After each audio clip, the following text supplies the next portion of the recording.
গালি দেব। আর সেই ব্যক্তিটা রাস্তায় যখন তোমার সঙ্গে দেখা হলো, দেখা হওয়ার সঙ্গে সঙ্গে হাত জোড় করে নমস্কার বলে নিল, বলল নমস্কার দাদা। এখন বলো, তোমার মনে ভাব ছিল তুমি গালাগালি দেবে, কিন্তু তুমি যাকে গালাগালি দেবে সে হাত জোর করে তোমাকে নমস্কার বলল, তুমি কি এখন গালাগালি দিতে পারবে? বলো, পারবে? হ্যাঁ, সম্ভব? কারণ সে তোমাকে হাত জোর করে নমস্কার বলেছে। হাত জোর করে নমস্কার বললে কি হয়?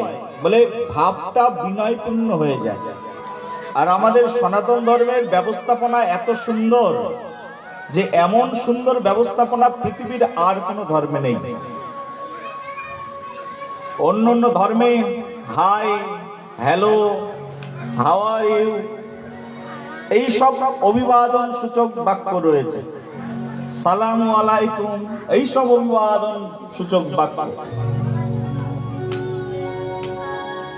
কিন্তু আমাদের ধর্মের অভিবাদন সূচক বাক্যটি কি? বলছেন নমস্কার, নমস্তে।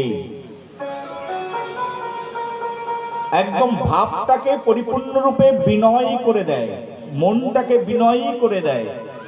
মনের ভিতরে রাগ থাকলেও তুমি রাগ দেখাতে পারবে না একজন যদি হাত জোর করে তোমার সামনে দাঁড়িয়ে নমস্কার বলে দেয়।